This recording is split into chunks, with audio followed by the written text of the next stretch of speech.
Platformers were absolutely everywhere, dude.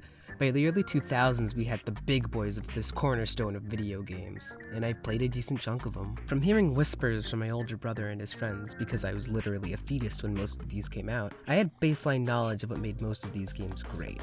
All but one. No, not that one. No. It's in the title of the video. Introducing Psychonauts is weird. It's a game I always hear about offhandedly, but find out that it's reached cult classic status. I always pushed away playing it though, until one day I got the strange inclination to play it, like I had to see if this game was worth all the credit I heard it get over the years. And it was $3 on Christmas Eve. Okay, so this is Rasputin. Say hi to Raz, everyone. Well, he was raised in a circus as an acrobat, and you see, his father was a bit hard on him and his psychic powers, so Raz runs away to become a psychic super soldier, as grade schoolers do. So Raz sneaks into the psychic super soldier, or Psychonaut, training summer camp to hone his psychic abilities. That was somehow easier to explain than I thought it would be. The gameplay is a different story, though. You know how in some 3D platformers you mainly go from level to level to collect lots of things? Or maybe you do a mixture of combat and puzzles to get to your goal. Or sometimes there are optional side conversations and quests, or even a currency system to gain power-ups and even upgrades, or okay. This game has a lot of elements that the player has to juggle, and the way it tries to teach you is one of my many problems with it. When it comes to game design, the more elements a player has to deal with, the more the game will have to explain to the player. Now, there are a variety of ways of doing this. You could just, come on, do you have to interrupt me while I'm being sarcastic too? Psychonauts is a game that constantly bombards you with text and lengthy dialogue to try to teach you how to play the game.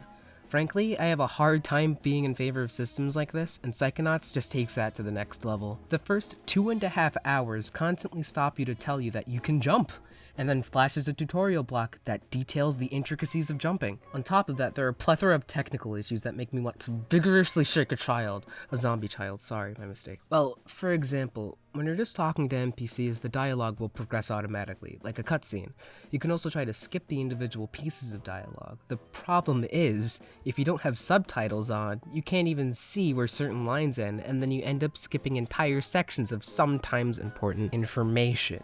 Even when you want to skip through all the dialogue in a cutscene individually, sometimes it just won't work, and it'll play a whole line without the subtitles. Speaking of cutscenes, you can skip most of the cutscenes except for some of the recurring ones when doing certain actions, like entering or exiting an area via the fast travel stump thingies. Speaking of fast travel, there are these logs around the camp that you can jump into and use as a fast travel system to all the main camp areas, except the asylum across the lake, which is where that would be most useful. So instead of going back to the camp once you have enough of the currency in the game, you have to go through an unskippable cutscene to get back to the mainland fast travel and walk back to the shop and buy your item, and then go back. Speaking of currency! There are so many things that fundamentally irritate me about this game that I haven't even gotten to the collectibles and how Raz controls.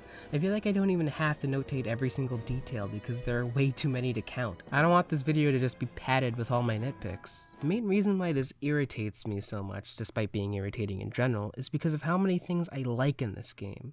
The pacing is abysmal for a video game, but as a story, this game works. Almost all of the characters are likable. Oh god, not visually. No. The devs take their time to flesh out the world and the characters. When you're in someone's mind, which is where the levels take place by the way, you learn so much about them by going through their psyche and reading into all the details around the level. The main villain is even set up in the first level, and the story rewards you for paying attention.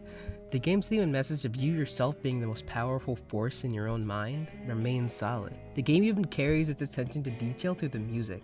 Psychonauts uses leitmotifs throughout the story to familiarize the players with certain situations or events. Like, there's this melody that plays whenever going into people's minds is mentioned, or whenever you're going into people's minds, it goes like do do do do do do do do do do do do do.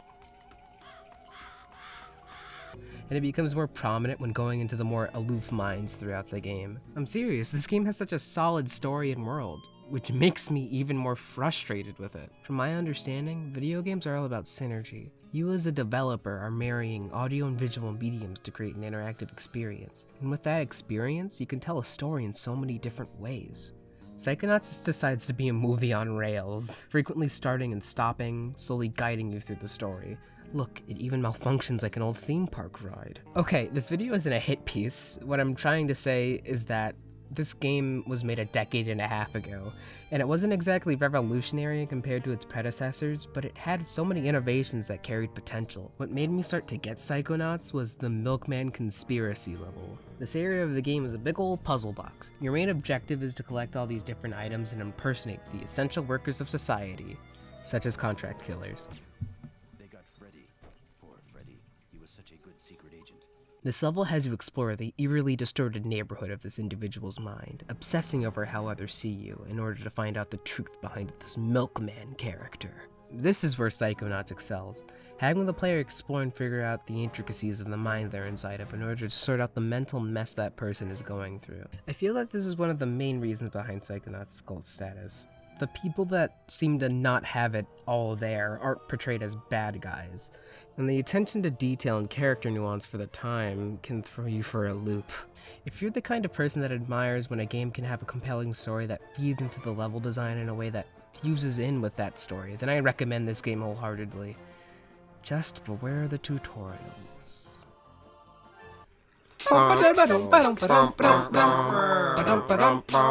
Uh-huh.